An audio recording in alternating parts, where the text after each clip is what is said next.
Hello everyone and welcome to episode 8, season 2 of Paranormal Living with me, your host, Jared Warne. So as many of you do know, last Sunday the 11th we were live from a little place called the Ancient Ram Inn, which is reportedly one of the most haunted buildings in the country, if not the UK. We were of course as well filming for the new show Paranormal Living TV, which will be airing on YouTube next Thursday at 7:30pm GMT time. So I do hope you can check that out if you didn't manage to get on the lives from the Ram Inn.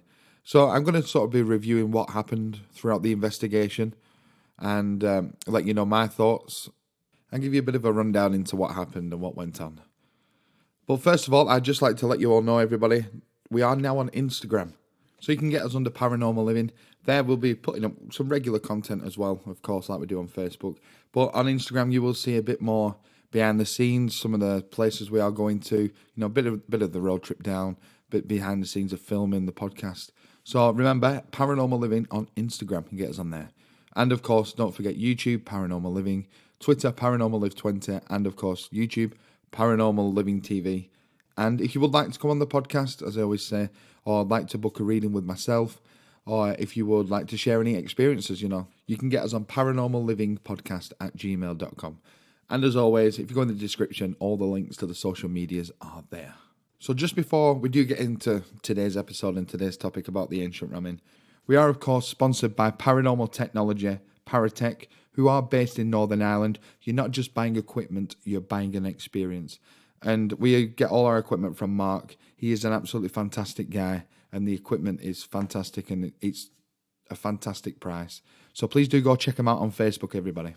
Don't forget, everybody, live this Saturday, the 17th, we will be live from Marlow Lodge here in sunny old Blackpool, where we are based, Paranormal Living. And we will be streaming live at 8pm, 10pm and midnight on Facebook and YouTube. So please do come along, check it out, and join us for an evening to see if things really do go bump in the night here at Marlow Lodge. And being there myself, I have had some experiences. Seeing everything from shadows and things moving from behind the bar, doors slamming in the hotel. So we could be in for an interesting night, to say the least. So I do hope you can join us for that one. Again, 8pm, 10pm and midnight, GMT time. So it is now time to talk about our main topic and review our trip to the Ancient Ram Inn. So everybody knows about the Ancient Ram Inn. It is like on the hit list for paranormal investigators. It's a place where everybody wants to go. And the place is amazing. It's steeped in history, everything from devil worshipping they've had there to incubus, succubus, demons, demonic activity, as well as the witch's room. They've heard children laughing, crying, and obviously going with that mindset of what people have experienced, we did think we're probably going to be in for a pretty good night, and it'll definitely be interesting to see what does happen. But like anything, working with spirit myself, as many of you know, you can't make spirit perform, and sometimes you can go into a reportedly very haunted location and nothing could happen, and then you could go the day after and have quite a few little things happening. So, keeping that in the back of my mind, but I was very excited and very, very apprehensive to get there.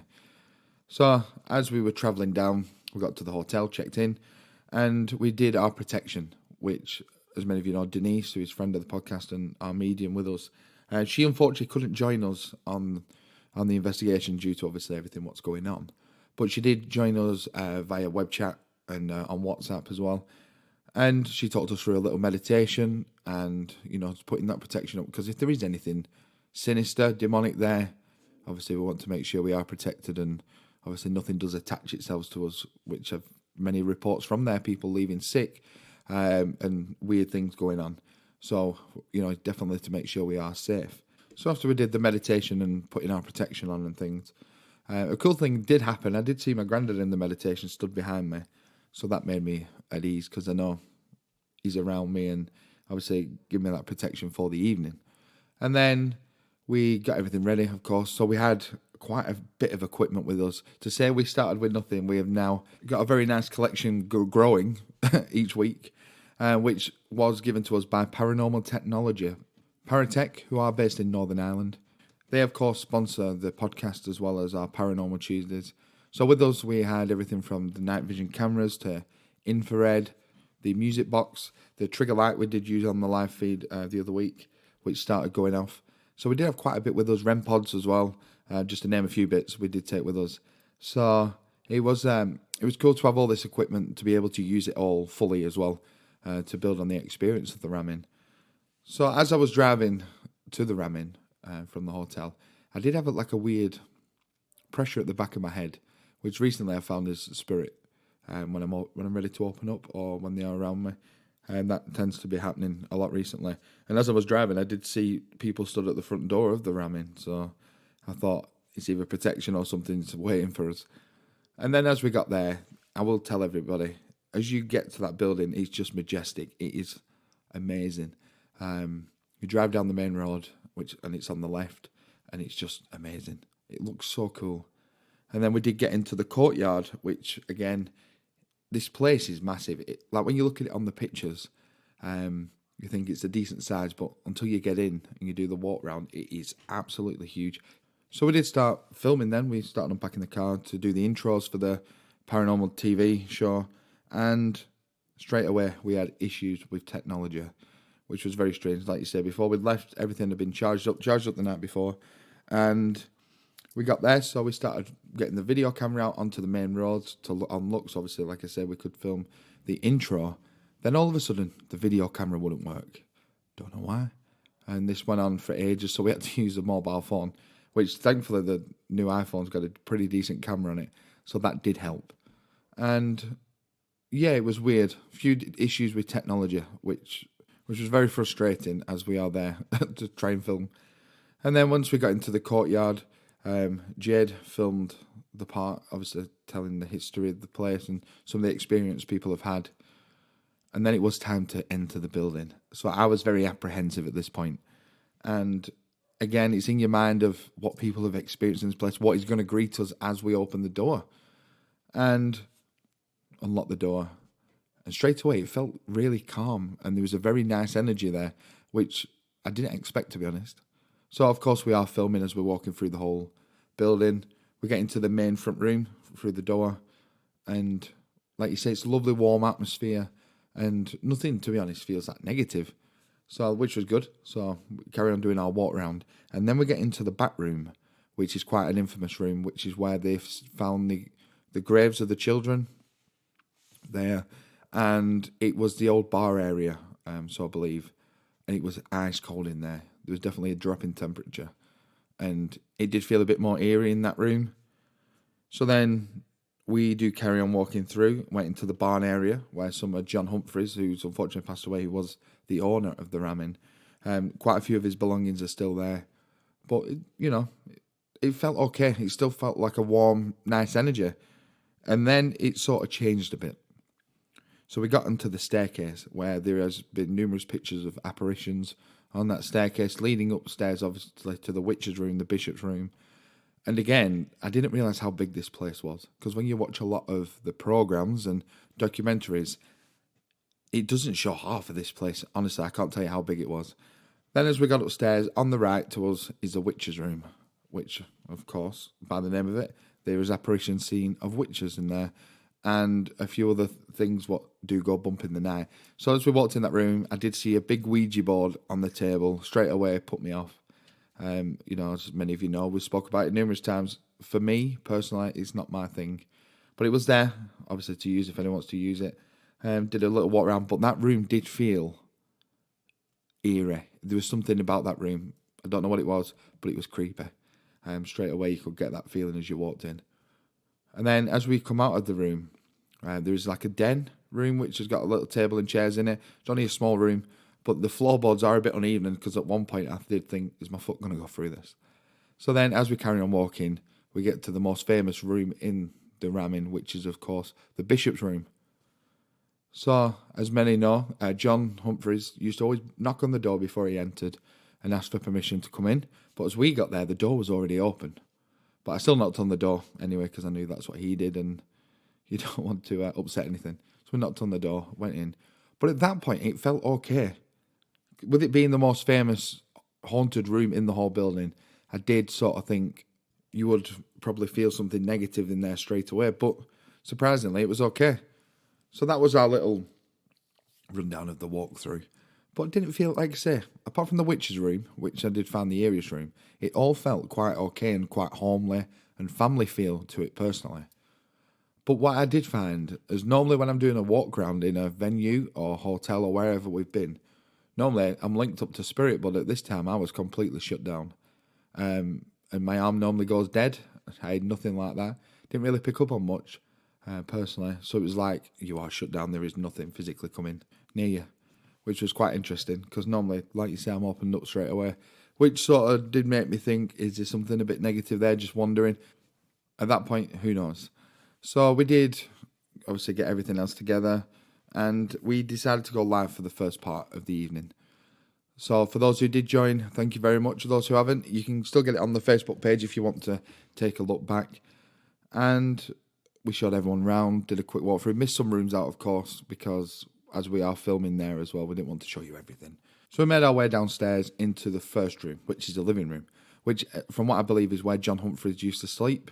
So on the table in the middle of the room in front of us, we set up a little trigger light, and we also just did a bit of calling out, to start the evening off, start quite chilled. And one of the objects on the roof started moving by itself, because there is quite a few random bits dangling down, and there's bunting, John's jackets are still hung up, and there's a few, like you said, just a few bits hanging round, and one of the witches' toys started moving, and the bunting was moving slowly. So a few people mentioned that who was watching on the live, so we turned the camera around, and it was just moving ever so slightly, which was very interesting. And then we moved the camera around to where we were sat on the settee, and behind us is a door into the back room where the graves and the old bar area was.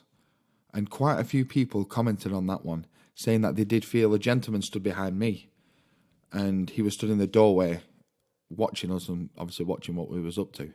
Because as that comments are coming in, the atmosphere did slowly change and it became a bit more intense, very intense, and it did feel like you were being watched. It was a completely different change to this family home or that feeling of this lovely house to something a bit weird here.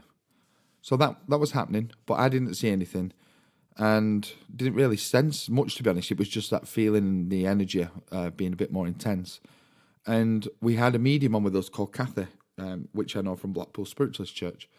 And also, she commented about this gentleman as well, confirming what a few other people had said. And even if we got a full description from Sandra, who come on the live, down to the T about what he was wearing, about this waistcoat. I think he was a bit shorter than me, slick back grey hair, and a bit scruffy looking, and the waistcoat was all crimpled up. So we had a proper description of what was going on. But it was just as if he was watching us and just keeping an eye on what we were up to. So then the live come to an end. We did move into the kitchen, just obviously make a fresh drink and sort of gather our thoughts of that first little bit and how we were feeling. And both of us agreed that the atmosphere had changed slightly to a bit more intense. So then we had our little break and then we moved up into the witch's room, which, of course, rumoured to be a witch who haunts that room, who was burnt at the stake, and she was rumoured to stay in that room before she was murdered. And talking of atmosphere changing, this was the place. This is the main room where I thought, this is eerie, there's something about this room. And we were sat there. So I'm sat in the corner and Jay is sat on the bed. So we put the music box in the room, which there were a little cot, little crib, next to one of the mirrors. So we did put the music box on top of the crib. And also we put the trigger light as well on the bed where Jay was. Straight away, once we started, the atmosphere completely changed and it went freezing. It was like an ice bucket in that room.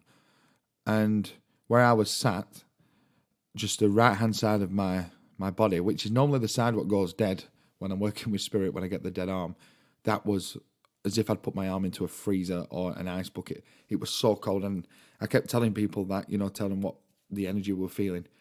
And that was going on. So it was a bit weird. And I did see someone walk past the mirror. We saw a shadow and then someone touched my hair.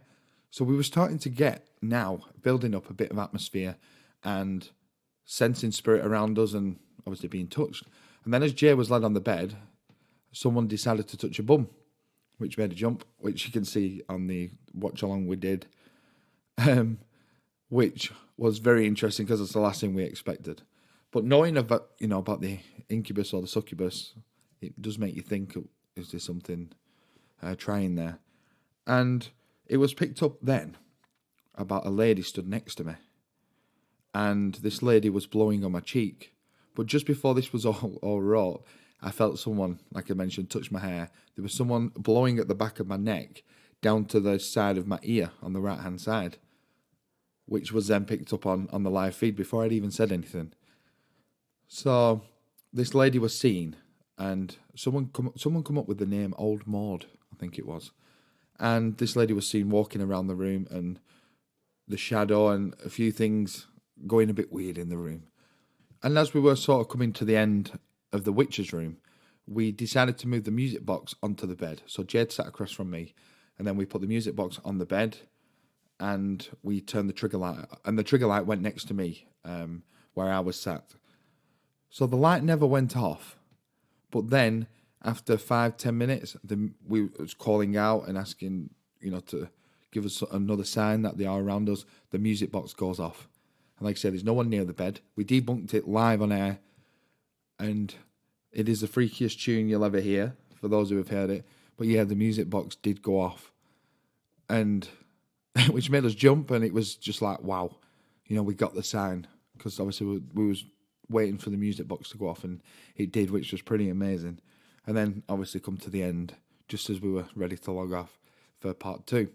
So then Denise ended up calling us about 20 minutes after the live feed, as we was obviously getting ready for the third part of the lives.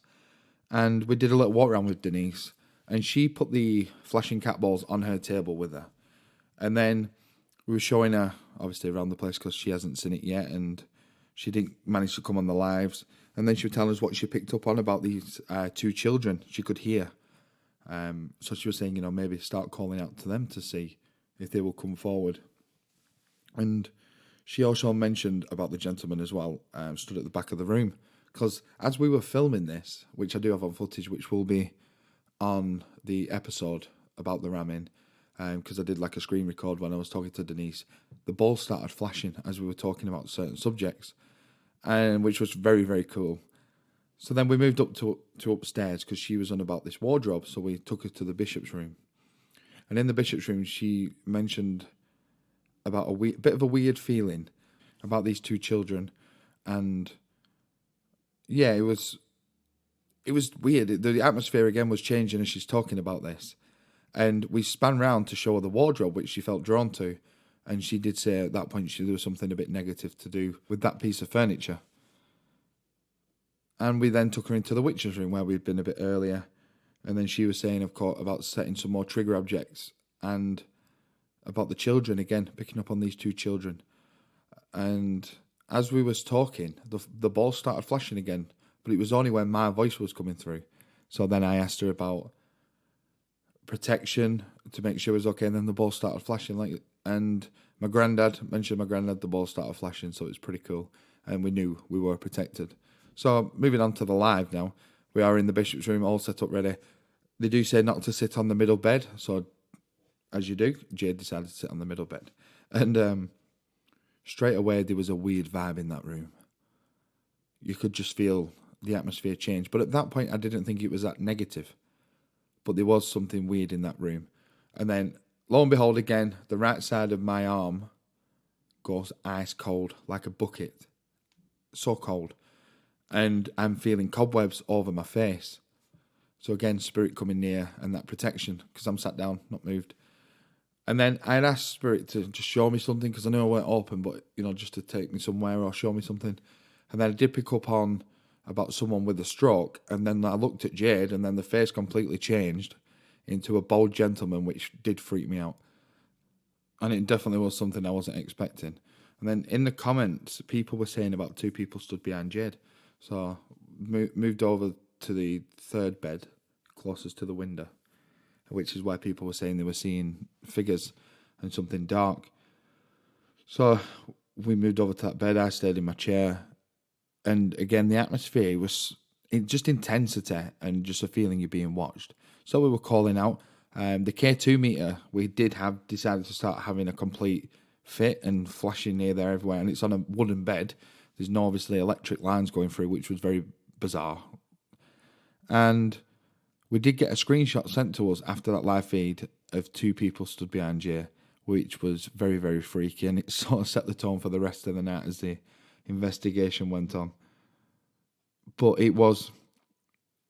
there is something negative in that room, but I wasn't sure what it was. And obviously, were they expecting us to start reacting, going, you want us to leave this house? You make us leave the house, things like that, as people sometimes do. We don't work like that. And it was just like you're being watched, and then Jay's face changed again. So I was getting a bit freaked out again.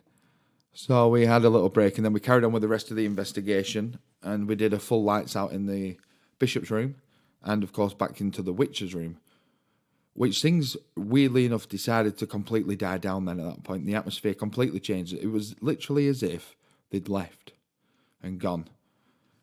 So we had another little break and carried on with a bit more filming. And again, as I said, the atmosphere completely changed. It was completely dead, as if there were no one really around and not wanting to make contact. So we left about 2:30 in the morning. Packed up the car, said thank you to the house, just to be respectful. And of course, John, who did own it, who's unfortunately passed away. So we thanked him and Spirit for being around us this evening. And then we did drive away, but as we were driving away, you can't help but stare at the windows in the place, as if someone was staring at you or watching you. There is something about that place which does draw you in. I will definitely say that. And now it's been a couple of days, and I've had time to reflect on what happened and what we experienced. I will say I was a bit gutted because it wasn't as active as I thought it was going to be. But I was talking to my brother about this, and he's like, if I got them signs, you got like the head touching and the feeling the energy and feeling someone blowing your cheek and things like that. He said, there's your signs. He said, but you wanted a slap in the face. I went, yeah, maybe. I did. I was expecting a bit more. I left a bit deflated, if I'm honest, but was it John Humphreys who was haunted by this demonic things, or when he was there, he had more activity than what is normally happening there? Was it just one of them nights we turned up where nothing happens and we come back again and things could obviously completely change and we could have a really active night? Was it now that they've got rid of some stuff where some things were attached to certain objects in the house, which have now, like I say, gone? There's so much different aspects to the place, but it does have a hold on you. And I will say the door is open to doing a return later on in the year at some point, to see if we can get a bit more activity and see if anything else does happen while we're there. But that is definitely in the pipeline going forward, and that door is definitely left open for a return. So I do hope you enjoyed that little recap into some of the things what did happen. Like you said, we were there a long time and such different things happened, and we have so much footage, which I'm still going through at the minute, editing. So the first release of Paranormal Living TV at the Ancient Ramin will be next Thursday, the 22nd, at 7:30 p.m. GMT time on Facebook and YouTube. It will be premiering, and I do hope you can tune in and let me know your thoughts on the place. So there's a few things I'd like to just mention before we do wrap this episode up. I'd just like to say thank you for all your messages, reviews, and the new subscribers on the show and your comments. We really, really do appreciate it. I'm glad you're enjoying the podcast. And like I say, if there's anything you'd like us to talk about or any venue ideas you have, please do message us at one of the social medias, which are all in the description below, or email paranormallivingpodcast@gmail.com. We are, of course, live again this Saturday, the 17th, at 8 p.m, 10 p.m, and midnight GMT, live from Marlow Lodge Hotel here in sunny old Blackpool, everybody. We do have a few guests with us on this show this week. It won't just be me and Jed. We have paranormal investigator Robert Dyer with us, and Graham Ingledew, who is a local entertainer and a very, very good friend of mine as well. He will be joining us on the investigation. And as I mentioned before, every time we've been together in this hotel, we do get noises and things moving, shadows, doors banging by themselves. So we should be in for a very interesting night, and I do hope you can join us. So thank you very much, everybody, for listening to this episode. Do enjoy the rest of your week, and the weekend ahead. We will be back on Tuesday evening at 7:30 for episode 5 of Paranormal Tuesdays, which is on our Facebook and YouTube. And you are very lucky because we do have another podcast release, which will be next Thursday, all about Marlow Lodge and our investigation, and some very, very exciting news which will be announced on that episode. So all the best, everyone. Love and light. Adios.